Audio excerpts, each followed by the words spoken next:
Bueno, pues vamos a ver este registro. Es una tesis, ¿verdad? Este registro digital es el 202-89-65. Esa instancia, primera sala, undécima época materia, ¿verdad? Penal, constitucional, tesis primera, 113, diagonal, 2024,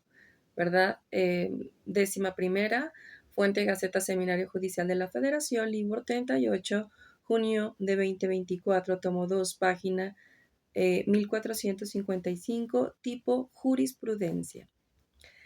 Pues vamos a hablar de las medidas cautelares. En este apartado del derecho penal,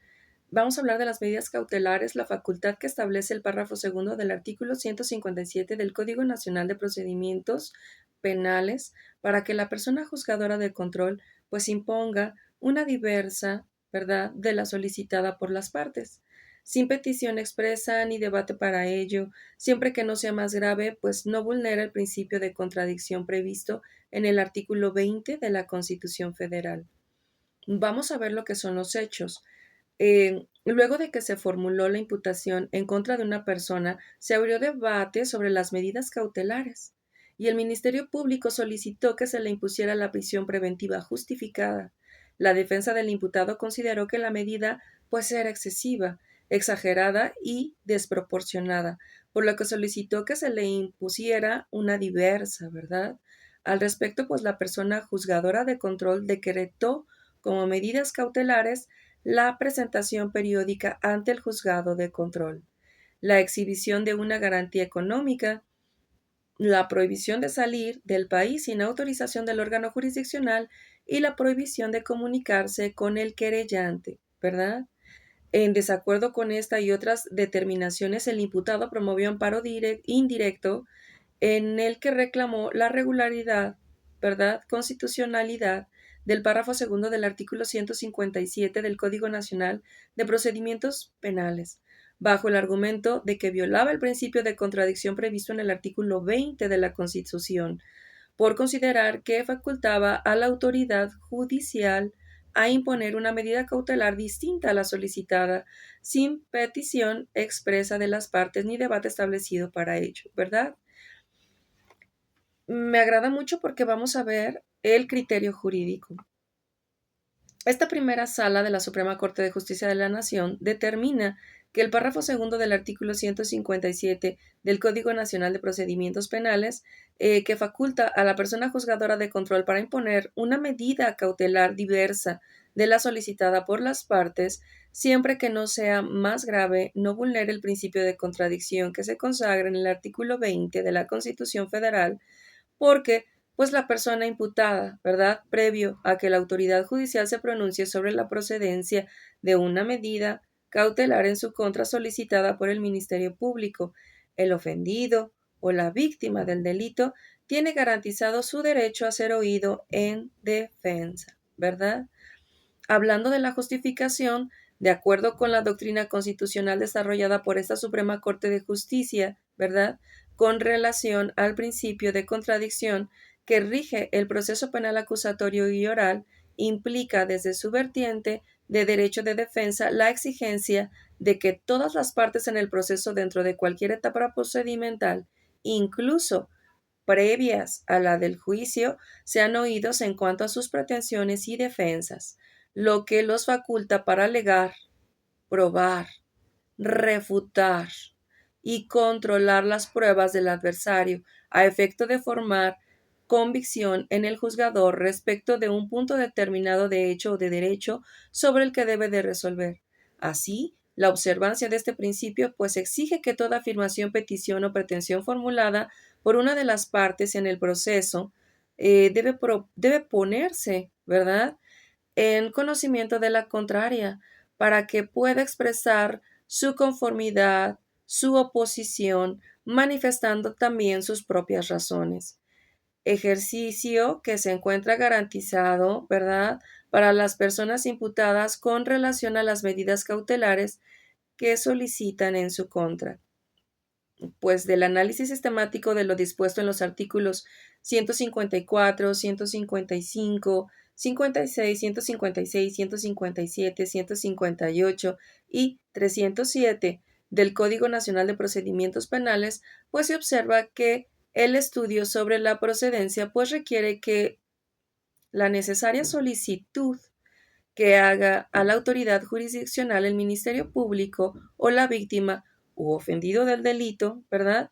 Petición que se formula dentro de una audiencia, siempre con presencia de las partes procesales indispensables por regla general. La identificada como audiencia inicial, pues es igualmente un requisito de procedencia que el Ministerio Público haya formulado la imputación o bien que la persona juzgadora de control haya decretado la vinculación a proceso en su contra. La citada Ley Adjetiva Nacional establece un catálogo cerrado de medidas cautelares, entre las cuales la persona juzgadora de control puede imponer una o varias de ellas, ¿verdad? Incluso diferente o diferentes a las solicitadas, siempre y cuando pues no sea más grave. Ello según resulte necesario para garantizar la continuidad del proceso, al evitar que la persona imputada se sustraiga de la acción de la justicia, que se proteja la seguridad de la víctima, ofendido o testigos, ¿verdad? Y que se evite que el imputado entorpezca de cualquier modo el procedimiento condicionado a la menor afectación de los derechos fundamentales del imputado, al obrar en su favor la presunción de inocencia. Ujú. Lo que la persona juzgadora de control pues determina dentro de la propia audiencia en función de los argumentos que sostengan las partes y en su caso sobre la base de los medios de prueba que ofrezcan para robustecerlos. Luego de su debida discusión, ponderando en todo momento el criterio de mínima intervención, así como los principios de idoneidad, proporcionalidad de las medidas. En este orden de ideas, si bien es verdad que el párrafo segundo del artículo 157 del Código Nacional de Procedimientos Penales, pues faculta a la autoridad judicial a imponer una medida cautelar distinta de la solicitada por las partes, sin petición expresa ni debate establecido para ello. También es cierto que por tratarse del momento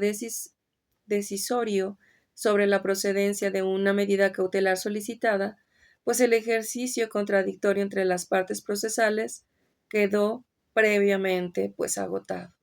Y en atención a que las medidas cautelares tienen como fin instrumentar, garantizar la continuidad del proceso, evitando para tales efectos que la persona imputada se sustraiga de la acción de la justicia o que entorpezca de cualquier modo el procedimiento, además de proteger la seguridad de la víctima, ofendido o testigos, con la menor afectación de los derechos fundamentales del imputado a virtud